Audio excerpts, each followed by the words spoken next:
Perkenalkan, saya Syamsa Sakamila. Saya Tini Rianti. Saya Rahma Sari. Saya Bebe Natasha Nabila. Saya Nikata Marianti. Saya Dunia Kendiani.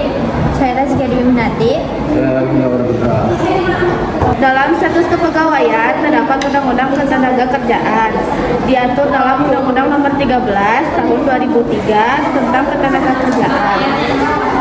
Dan sebagian telah diperbarui oleh Undang-Undang Cipta Kerja Nomor 11 Tahun 2020. Undang-undang ini mengatur hak, kewajiban, serta perlindungan bagi pekerja dan pengusaha. Hal-hal yang khas dalam ketenaga kerjaan. 1. Adanya hubungan kerja antara karyawan dan pengusaha. 2. Adanya upah sebagai imbalan kerja. 3. Adanya perjanjian kerja.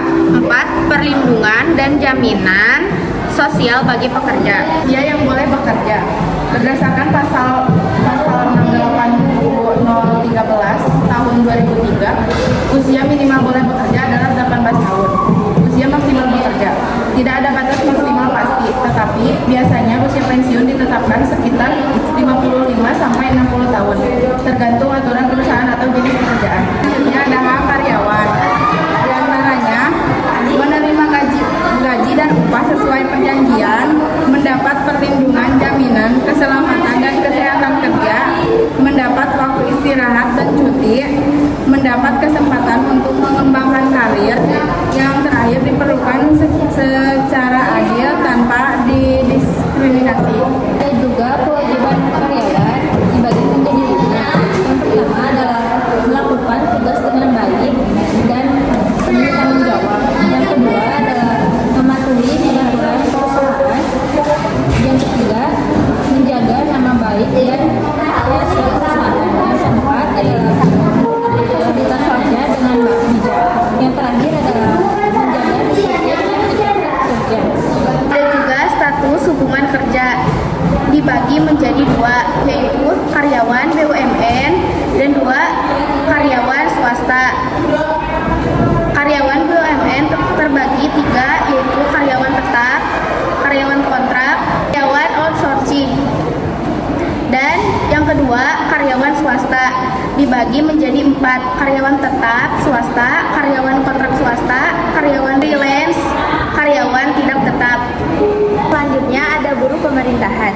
Buruh pemerintahan adalah pekerja atau pegawai yang bekerja di instansi milik pemerintah dan menerima gaji dari anggaran negara, APBN atau APBD. Contohnya, pegawai BUMN, PLN, Pertamina, PT KAI, Telkom. Dan ada juga buruh organisasi. Buruh organisasi adalah pekerja yang bekerja untuk organisasi tertentu, baik organisasi swasta, yayasan, lembaga sosial, atau perusahaan pribadi.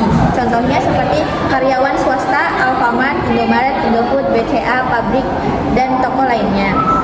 Untuk perbedaan singkatnya, yaitu untuk pekerja pemerintahan negara, yaitu bekerja untuk perusahaan atau organisasi swasta. Kesimpulannya yaitu buruh pemerintahan bekerja di lembaga milik negara, dan untuk buruh organisasi bekerja di perusahaan atau organisasi swasta. Yang terakhir, pesangon mendapat pesangon ketika perjanjian kerja, peraturan perusahaan, perjanjian kerja bersama disebut bahwa karyawan pensiun berhak atau pesangon atau uang penghargaan masa kerja. Jadi kesimpulannya adalah setiap jenis karyawan baik di BUMN maupun swasta memiliki perbedaan dalam hal tunjangan, jaminan, waktu kerja, dan kepastian status. Kemudian karyawan tetap memiliki hak dan keamanan kerja yang lebih baik dibanding karyawan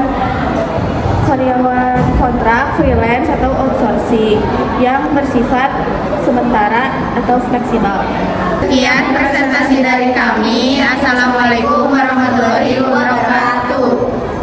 Sebelumnya kakak udah kerja berapa lama? Buat di Yomar sekarang udah 2 tahun. Sebelumnya kerja di mana?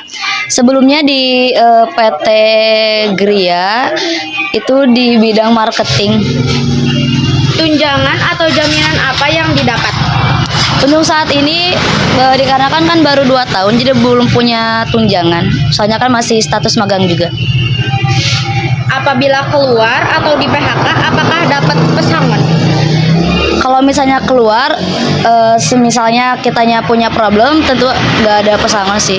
Tapi kalau misalnya kita keluar, kerjanya udah lebih dari 5 tahun, ataupun statusnya udah jadi staf, biasanya ada pesangon.